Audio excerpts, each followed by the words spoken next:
groet ook ons vriende wat deur die YouTube video op ander maniere hierdie video kyk. Mag die Here ook hierdie boodskap van die dag vir jou in jou hart kom bære, maar jou ook motiveer om vir die Here te leef in die naam van Jesus. Vriende, ons is besig met die reeks rondom die 40 dae wat ons sê God se asem tussen die bladsye van die woord. Dat ons God kan hoor, dat ons God kan leer ken, dat ons God kan ervaar in die Bybel, waar ons opgeroep word, dat ons weer die Bybel in die hand moet vat, die woord van God moet vat en dit moet lees. Ons is nou 2 Sondae deur 2 temas. Die eerste Sondag het ons gesê die woord gee vir ons krag om versoekings te weerstaan. Ons het verlede Sondag gesê die woord gee vir ons hoop om te bly hoop daar waar ons soms hopeloos raak. En hoe waar is dit nie in die tyd met hierdie pandemie in die wêreld. Ons het ook die 2 weke het ons daar al 2 Bybelstudies agter die rug. Ons kom vir oggend by die tema die woord leer ons van volharding. En jy moet miskien maar so 'n bietjie dink, wat beteken die woord volharding? Hoe gaan dit met jou en jou lewe met volharding? Die stryd wat jy moet voer. Ek wil julle wat die video kyk vra om op hierdie stadium dalk die pauseknopie net te druk en 2 Timoteus 3 vers 10 tot 4 vers 8 te gaan lees. Dis op daai skerm die teks. Gaan lees dit, dink bietjie daaroor. As jy dit klaar gelees het, dan luister jy verder. As ons 2 Timoteus 3 vat en ons dink oor volharding, dan wil ek so 5 gedeeltes in hierdie teks gou saam met jou kom onderstreep. So hou jou Bybel oop. As jy jou Bybel vanoggend het, hou jou Bybel oop. Ek wil so 5 gedeeltes, 5 verse kom onderstreep waaruit Paulus vir Timoteus kom sê, jong man, jy moet volhard. Dan het Paulus neem as ouer gelowige, neem hy vir die jong Timoteus as hy sy mentor, hy help hom amper soos ons nou sal praat van katekisasie. Hy loop die pad saam met hom, om hom in 'n rigting te stuur om weer vir die Here te gaan lewe. So Paulus praat met Timoteus, Paulus sê vir Timoteus, dit wat jy van kleins af leer, jy moet nie nou daarmee ophou nie. Jy moet volhard. Kyk na vers 10 wat ons gelees het. Die heel eerste vers. Maar jy het my nagevolg. Paulus sê vir Timoteus, jy het my nagevolg. Hoe? In leer, lewenswandel, lewensdoel en geloof, geduld en ook volharding. Timoteus, ek stel vir jou die voorbeeld. Ek stap en jy moet in my voetspore stap. Ek stel vir jou die voorbeeld van volharding. Volhard soos ek volhard is. Ons gaan vanoggend bietjie kyk hoe volhard Paulus. Vers 14. Timoteus, maar bly jy by wat jy geleer het en wat jy vasglo. Daar's 'n klomp gelowe, daar's 'n klomp godsdienste in die wêreld van daai tyd. En dan wil Paulus vir Timoteus sê, vergeet daarvan. Bly jy by wat jy geleer het. Dit wat jy van kleins af ken. Dit wat die skrif vir jou geleer het, dit wat jy weet wat in die Torah staan. Timoteus, bly jy daarby.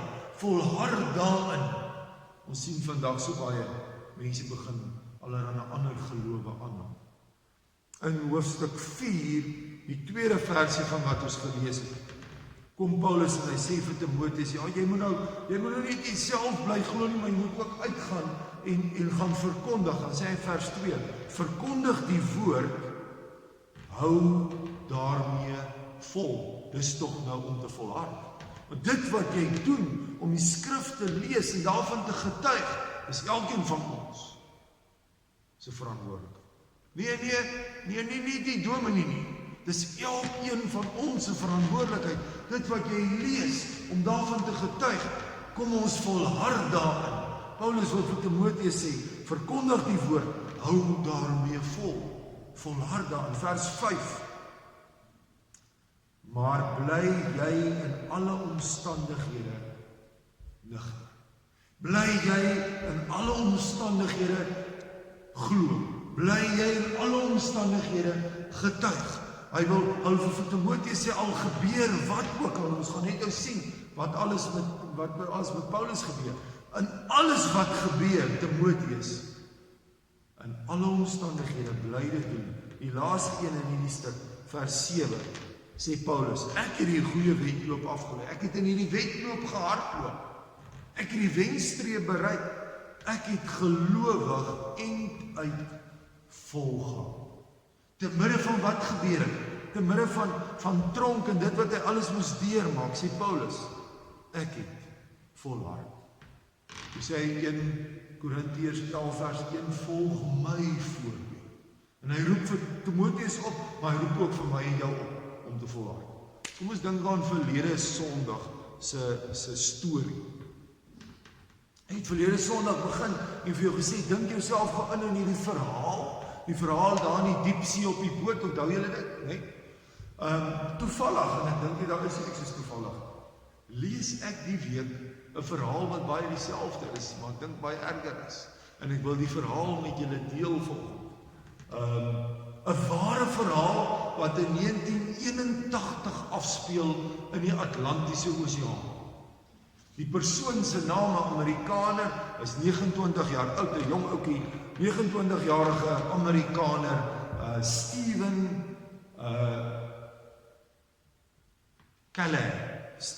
Keller.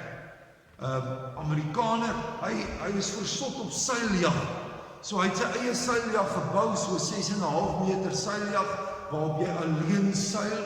Hy het hom Napoleon Solo genoem, hierdie seiljag. Julle kan gerus dit bietjie, julle jonge mense bietjie gaan Google, dan gaan jy baie oor hom kry. En hy besluit om op 'n solo vaart te gaan oor die Atlantiese Oseaan.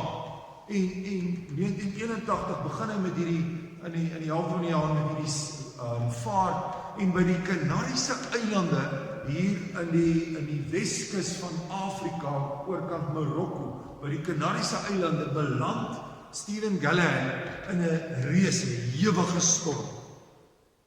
Die lang en die kort is, sy seiljag hy beland in die opblaas reddingstuig van sy seiljag.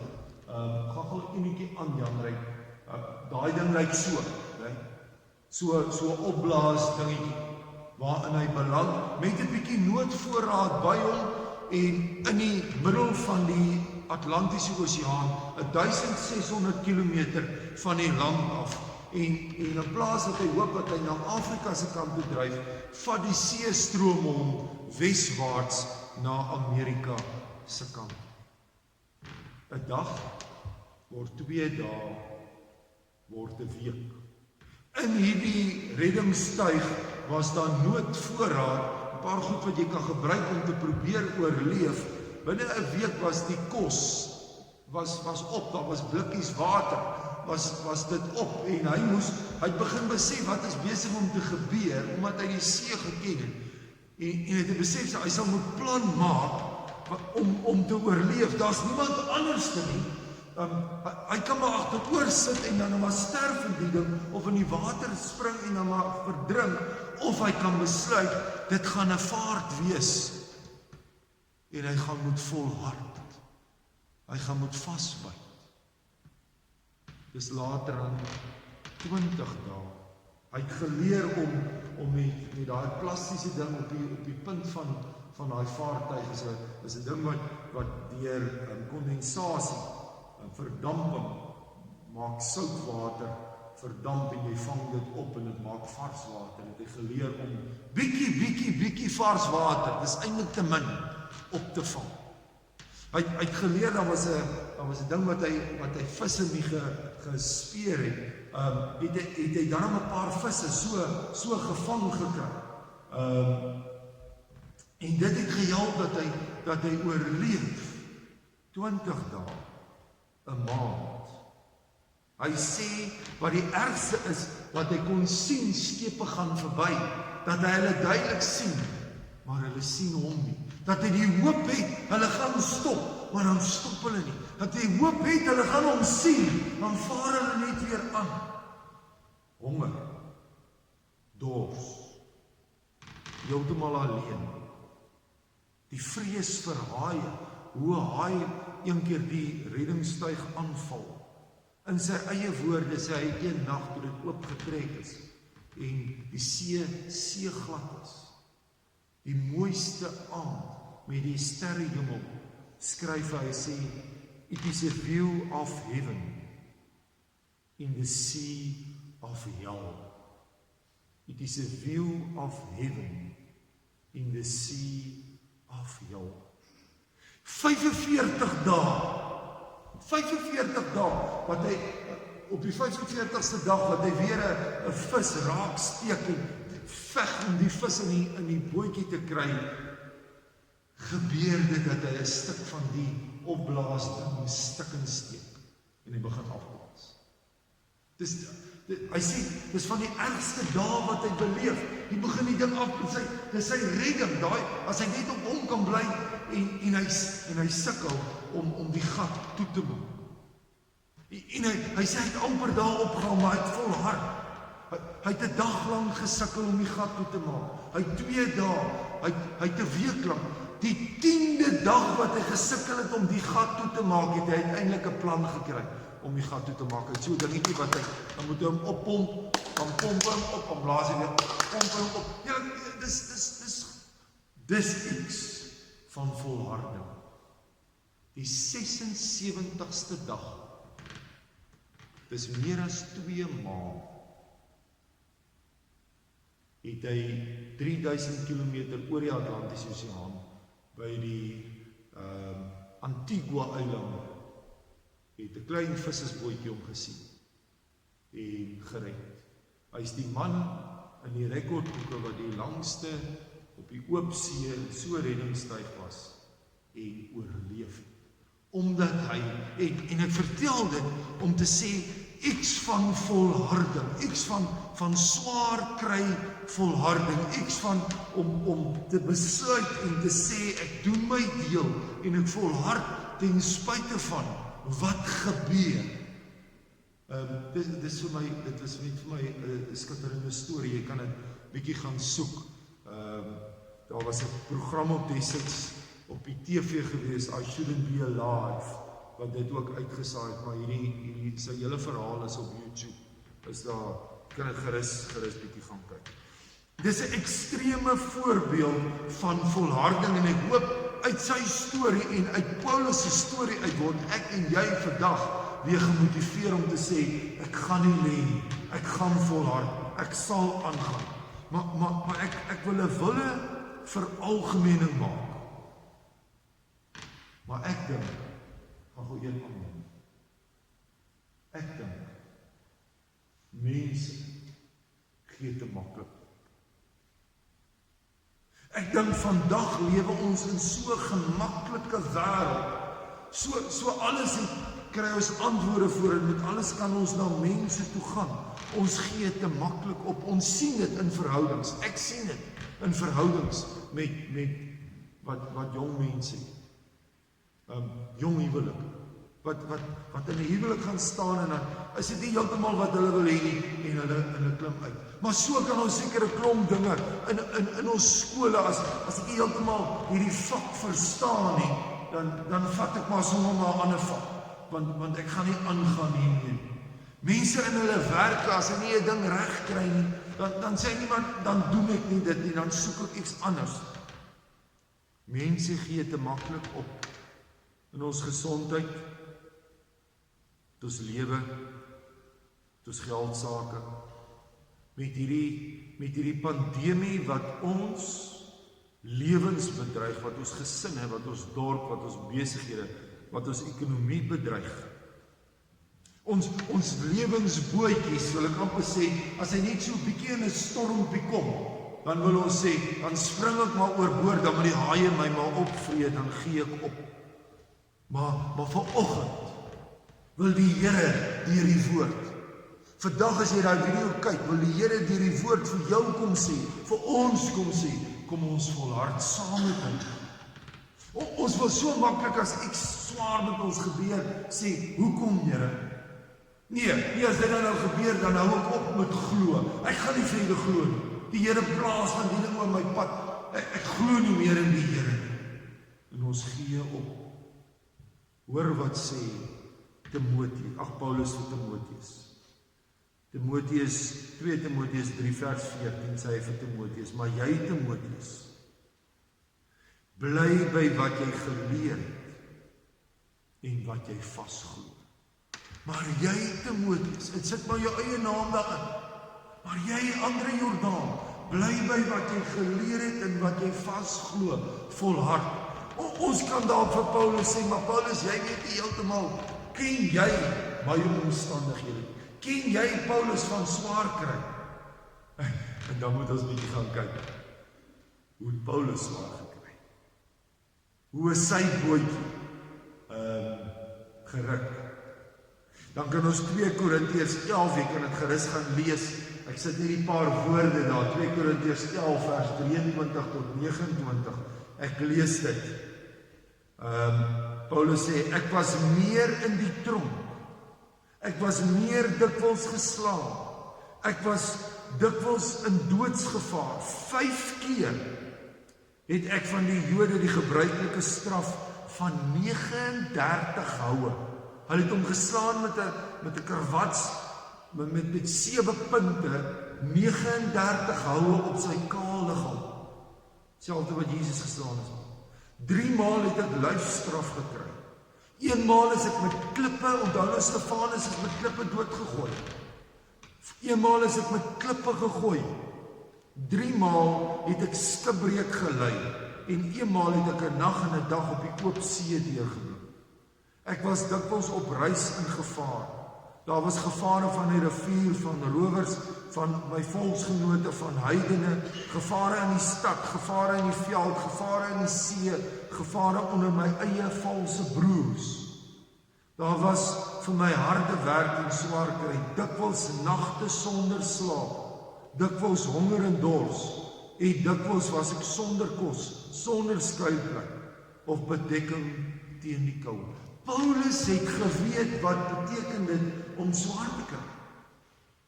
En dan sê hy in Romeine 8, ons ken dit nie, maar nie honger of dors, nie lyding of benoudheid, nie kragte of hoogte of diepte, wat sê hy? Niks sal my skei van die liefde van God, in Romeine 8 vers 37. Niks kan my skei, nie al hierdie swaar, nie al hierdie moeilik. Ek sal bly volhard, want niks sal my skei van die liefde wat daar in Christus Jesus is nie. Dis asof Paulus in 'n wetvaart, op die see, in hierdie reddingsbootjie is. Hy noem dit, hy's in 'n wedloop. Kyk wat staan in ons teks. Jy het jou Bybel oop. 2 Timoteus 4 vers 7. Ek het die goeie wedloop afgelê. Ek het die wenstreep bereik. Ek het gelowig end uitvolgehou. Dis asof hy sê, ek is in 'n marathon. Nie 'n naloop nie net so vinnig.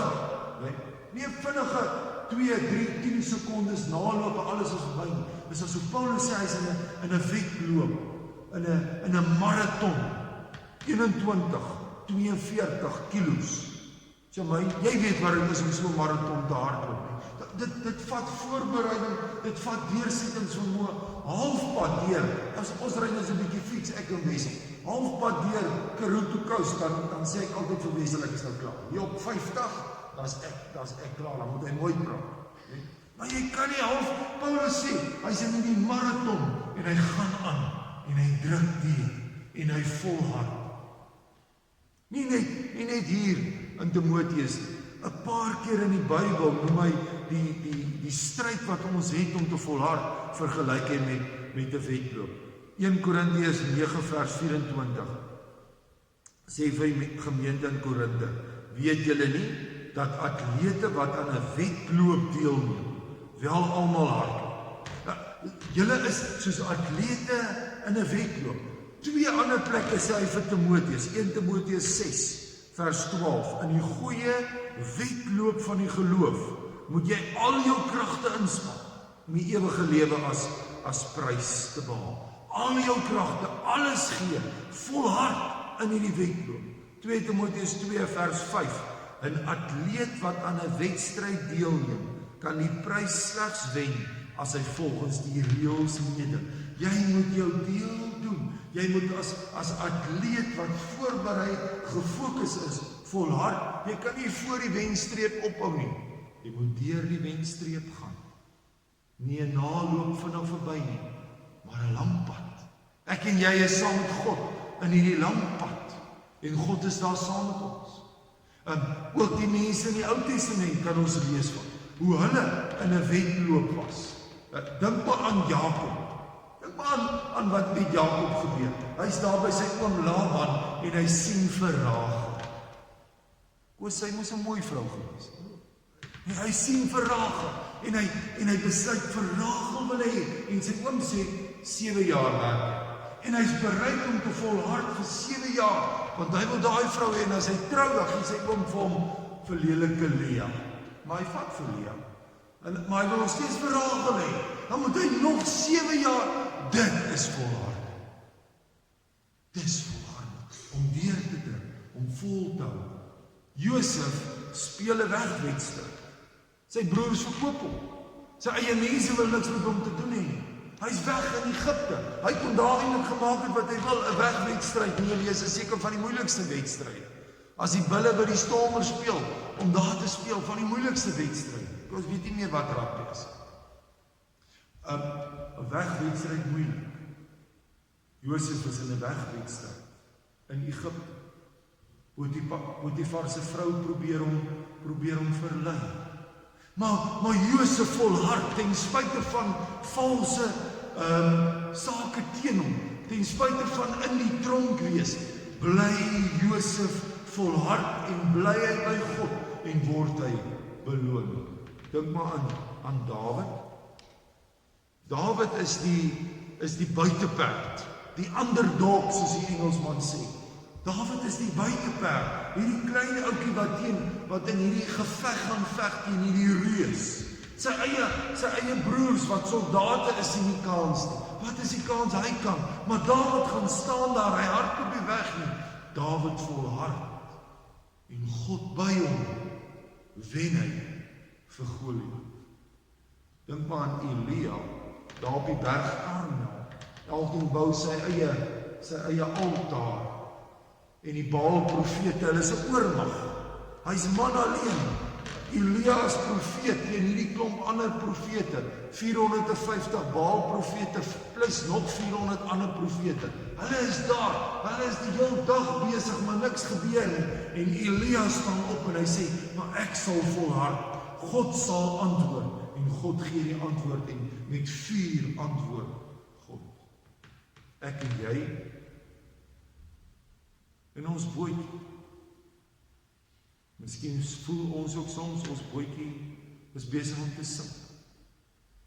Miskien voel ons ook maar ek kan nie meer nie en jy moet maar self gaan dink hoekom nie. Miskien voel ons ook maar Here, ek sukkel nou om te glo in hierdie moeilike tyd. Om dan te sê, maar die woord leer ons. Paulus leer dit vir Timoteus.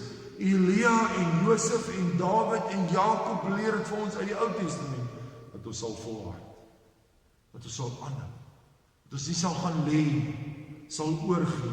Dat ek en jy sal bly glo aan die een kant, maar aan die ander kant ook dat ons soos Paulus sal sê, maar ek mentor ook, ek dra ook oor, ek getuig ook, ek vat saam met my om ander te help volhard. Nêrens in die woord staan daar.